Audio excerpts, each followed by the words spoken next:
Yo, what is up, guys? I have a stain on my pants, and that's something that you need to know. There's a stain on my pants. But apart from that, we're going to be reacting to Game Theory, MatPat's YouTube channel, Game Theory. 97% of you can't name the world's most popular video game in the world. I'm assuming it's from, like, China, or some foreign country. I'm guessing 100% it's from China. Watch it be from China. 100% from China. If you don't know MatPat, he's a cool guy, and he does all these crazy, like, videos, like, scientific and stuff.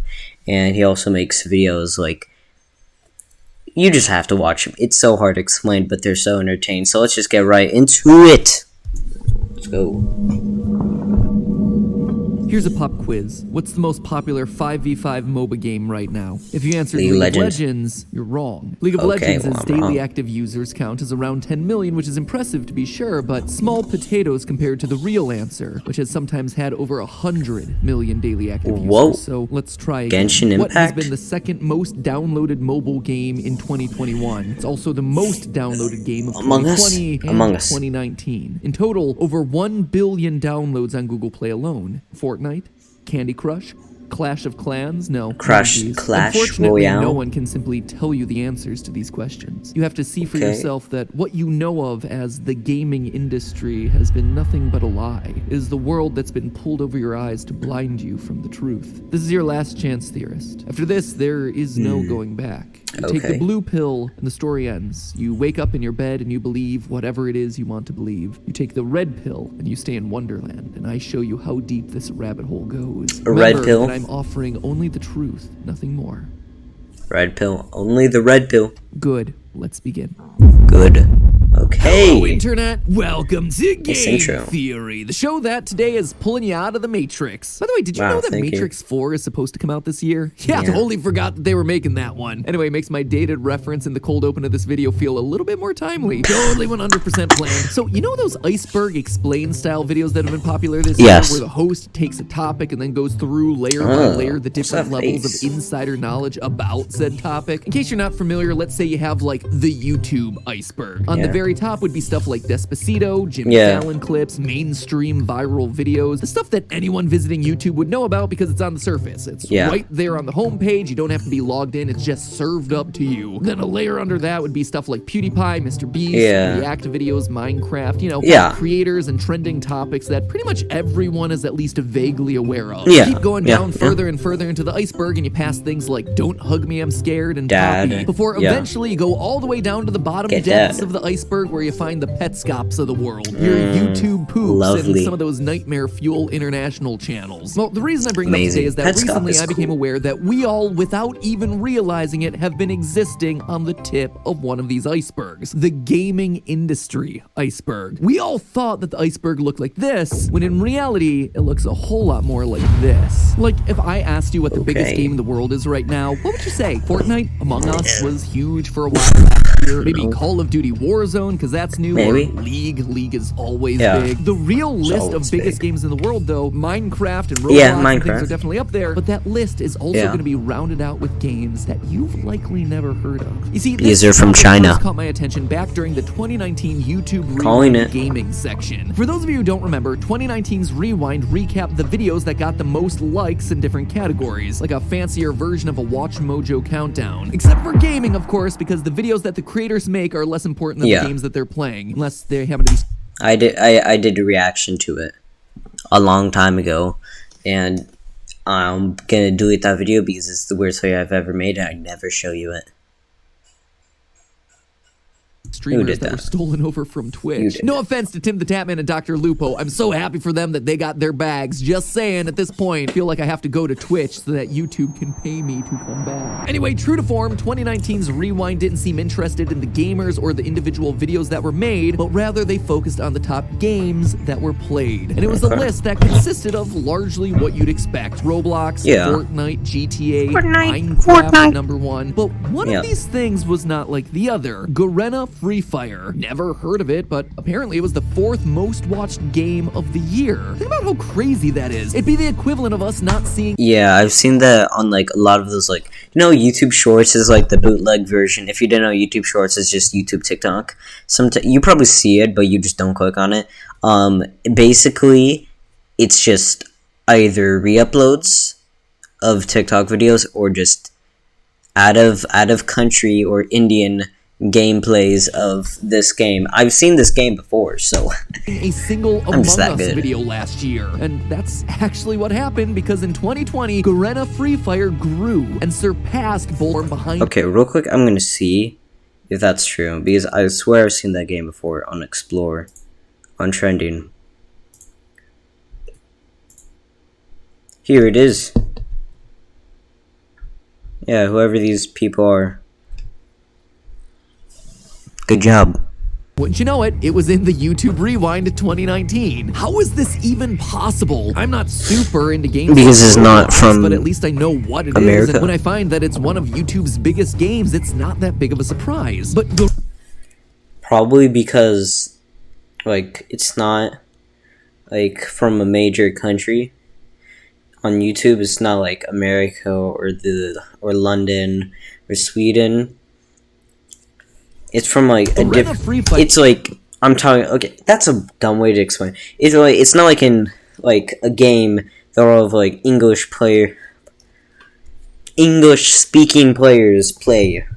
It's more of something that maybe people in Mexico or India or China would. Why am I getting mad? Fire is not only a billion-dollar franchise that has, for the last 2 years, been one of the world's most downloaded mobile games. It is now bigger than Fortnite on YouTube, and yet not once have I or anyone else on the team ever seen it talked about. What is going on? It's from a different country. And research the topic. And spoiler alert: this isn't just a video about a single game. This is the story of a much larger trend that many gamers have been blind to for years. As someone whose literal job it is to stay on top of what's happening in the gaming world, it's honestly a little humbling, but it's also exciting because there's an entire undiscovered world of gaming that's been lurking under our noses for years. And I'm gonna call it right now, it's gonna drastically change the way that we play games in years to come. And when I say years to come, I'm not talking about 10 or even 5 years into the future. It is like happening as we speak. So since I've already teased it, what is Garena Free Fire? Well, to the people who actually play it, it's usually just Free Fire. Garena is the name of the company in Singapore that created it. It's a mobile game that, I told you, it's from a different country, not in terms of gameplay, is a lot like PUBG and Fortnite. It's a battle royale game where you and dozens of other players parachute onto an island, look for weapons. Look, you don't need me to explain what a battle royale is at this point. Now, for you loyal theorists who watch to the end of every video, you may already know that I was sponsored by them a few weeks ago. Yes, they even invited me to attend their 4th anniversary event in Las Vegas, which was very cool and gave me a great chance to do some research on the community around this game. But what I want to make crystal clear is that this video is entirely #NotSpawn, specifically because I wanted to be able to talk freely about the title. You'll notice that throughout the video I'm not stating any opinions about the game, just quantitative facts about it, because to me the most interesting thing about it is the phenomenon it represents. The game is built to prioritize performance on low-powered devices with weak internet connections, and that's not coming from me or a series of talking points. That's actually me translating from an original Portuguese review of the game in Tech2do, a Brazilian publication. And I bring that up for a reason. Brazil's a country where the minimum wage in 2020 was 1,039 real, the equivalent of just under $200 a month, barely more than $1 an hour. Obviously, this means that you're gonna have a country with more than a few budget-conscious gamers whose only gaming device might be a low-end smartphone. So it shouldn't come as a huge surprise that a game like Free Fire, which aims to deliver a premium gameplay experience on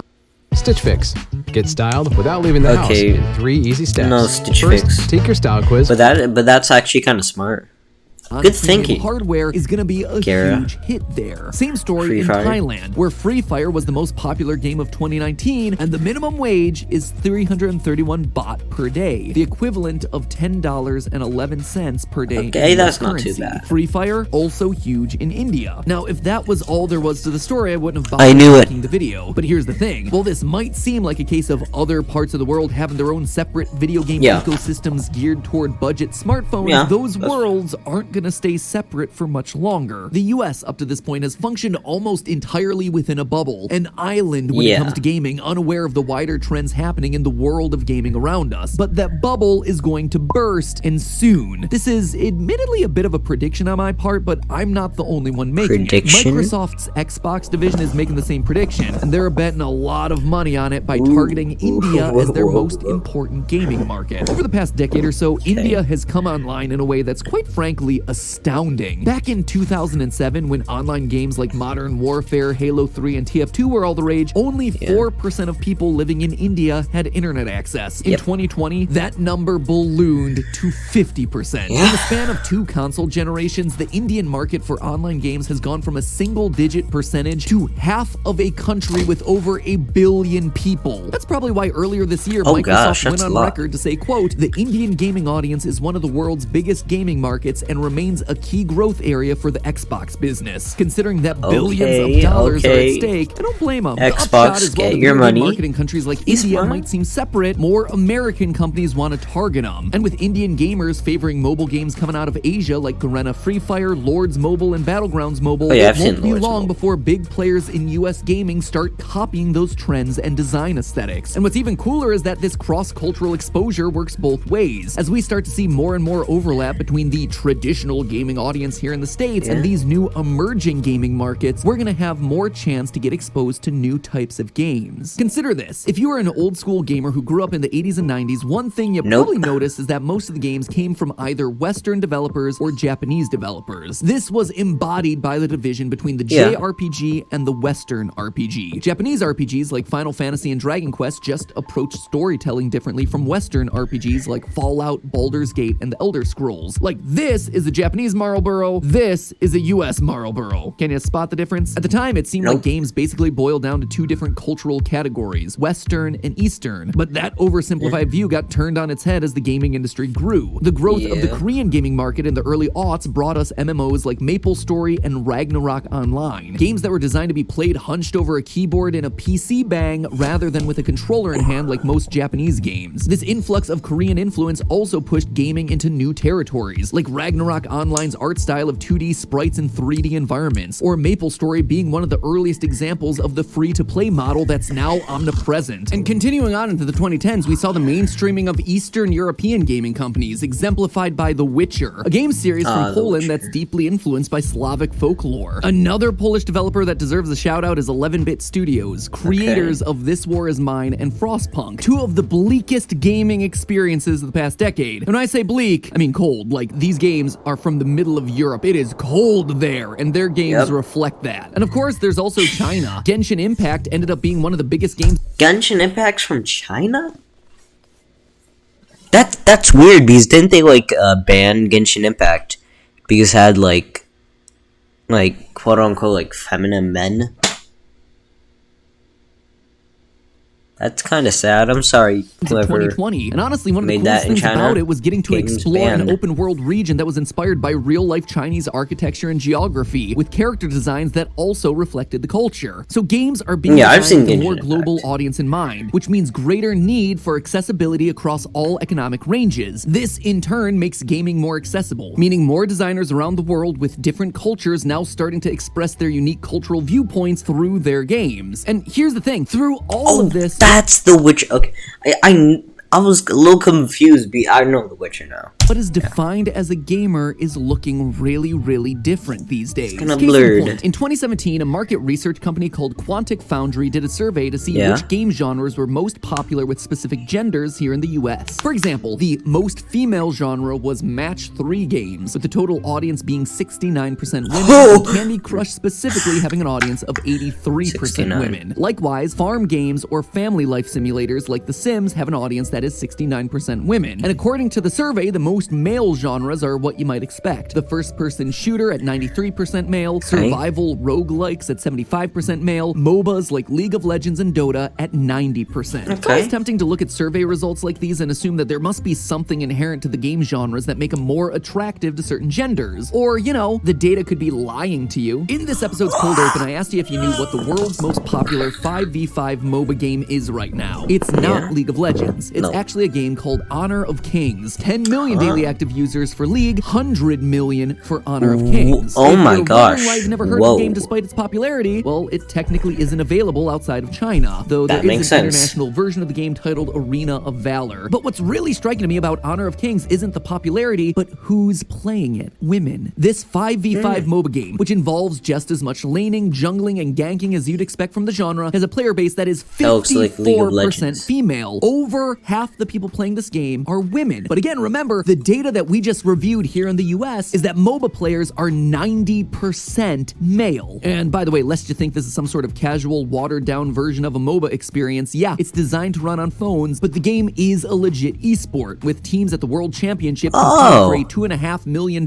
prize pool. Discovering that there's a 5v5 MOBA esport title that not only has hundreds of millions of players, but also has a player base where over half of them are women is the kind of thing that should be making us drastically question the industry's assumptions about games and who is supposed to be playing them. Like, what reason that popular MOBA games from Western developers have an audience that's 90% male is... We know what happened to Blizzard. Isn't due to anything inherent in the game's genre, but rather other factors around the game, like a need for a more welcoming, more inclusive player community, or the need for less gender discrimination happening as corporate... No, I'm not... I was about to say, not like the gender equality thing of gaming, but people be nice to each other on games. I'd like to live in a world where that is. Like, you know, you just get on like TF2 or some game. I just disable voice chat because honestly it's annoying. I just like listen to music while I play games, so... level. Look, I don't have the answers to that one today, but the international player numbers show that laning and jungling until 2 in the morning is not something that only male gamers are capable of enjoying. What's becoming more and more clear through this episode is that we've been putting gaming into a box. Who needs sleep? Who games are supposed to be targeting and how they're supposed to be made and played, especially when it comes to Western developed AAA titles. But as more and more emerging markets come online, that system is getting disrupted. Those assumptions are being proven to be wrong, and it's up to the West to either adapt or die. What we're seeing right now is indeed just the tip of the iceberg. A lot of these international studios are just cutting their teeth, which means that we have a lot to look forward to in the coming years as they're able to reach a global market with more refined versions of the games that they've been working on for years. I mean, The Witcher might be the franchise that put CD Projekt Red on the map, but it didn't really explode into the massive commercial success that it was until The Witcher 3. By the same token, MiHoYo was cranking out games for nearly a decade before striking it big. Well, no, isn't CD Projekt... Ooh, no, I was thinking... What's that game that looks really cool? It was like... Mukjeg Studio... I don't know what it's called, but it... Genshin Impact. There is a ton of overseas game studios out there that are in their early phases, bringing up new talent and finding commercial success by catering to their own domestic audiences, and I'm eagerly awaiting what those same studios are going to be ready to debut when they come to the international stage. I think we have a lot to look forward to in the coming years, because lots of the biggest and best games in the world right now are ones that we've never heard of. And now that we've all left the Matrix, we'll never see the industry the same way again. But hey, that's just a theory. Yeah. Genshin Impact, I didn't even know it was from China. I don't know if that falls into the category, because, like, a lot of people are playing it. I don't know, like, it's more popular, like, now, like, than a month ago, and I just found out about it, like, a week ago. Theory. So. Thanks for watching.